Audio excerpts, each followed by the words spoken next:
The girl hurried through her schoolwork as fast as she could. It was the night of the high school dance, along 70 years ago in the town of Kingsville, Texas. The girl was so excited about the dance. She had bought a brand new sparkly red dress for the dance.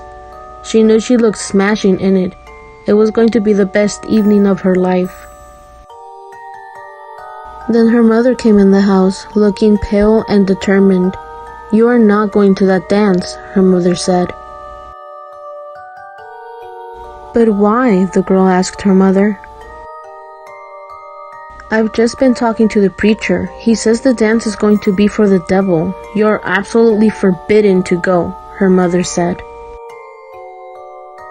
The girl nodded as if she accepted her mother's words, but she was determined to go to the dance. As soon as her mother was busy, she put on her brand new red dress and ran down to the Casey Hall where the dance was being held. As soon as she walked into the room, all the guys turned to look at her. She was startled by all the attention. Normally, no one noticed her. Her mother sometimes accused her of being too awkward to get a boyfriend. But she was not awkward that night. The boys in her class were fighting with each other to dance with her. Later, she broke away from the crowd and went to the table to get some punch to drink. She heard a sudden hush. The music stopped. When she turned, she saw a handsome man with jet black hair and clothes standing next to her. "Dance with me," he said. She managed to stammer a yes, completely stunned by this gorgeous man. He led her out into the dance floor.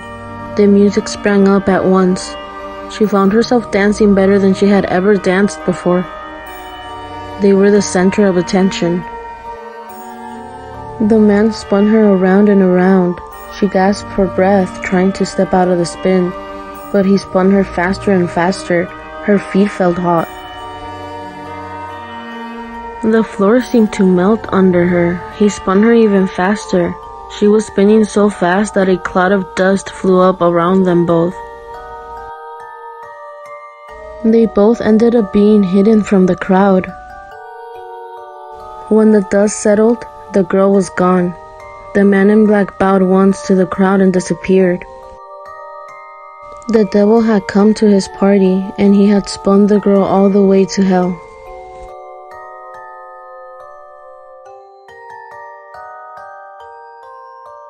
By the time he finished his daily tasks, the light was failing.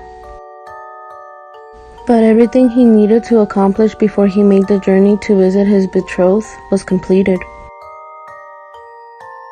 He was eager to see his love, so he set out immediately, in spite of the growing darkness. He would paddle his canoe through the night and be with his beloved come the dawn. The river sang softly to itself under the clear night sky. He glanced up through the trees, identifying certain favorite stars and chanting softly to himself, his thoughts all of her. Suddenly, he heard his name called out. He jerked back to awareness, halting his paddling and allowing the canoe to drift. He searched for the speaker. His words echoed back to him from the surrounding valley, echoing and vibrating. The sound faded away and he listened intently, but there was no response. The breeze swirled around him, touching his hair and his face. For a moment, the touch was that of his beloved, his fair one, and he closed his eyes and breathed deep of the perfumed air. Almost, he thought he heard her voice in his ear, whispering his name. Then the breeze died away, and he took up his paddle and continued his journey to the home of his love. He arrived at dawn and was met by his beloved's father. One look at the old warrior's face told him what had happened. His beloved, his fair one, was gone.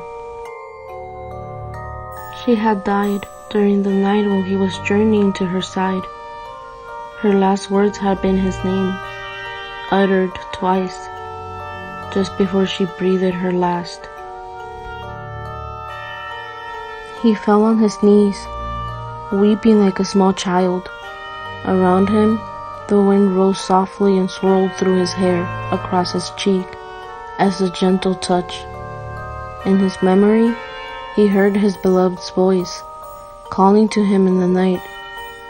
Finally he rose, took the old warrior's arm, and helped him back to his home.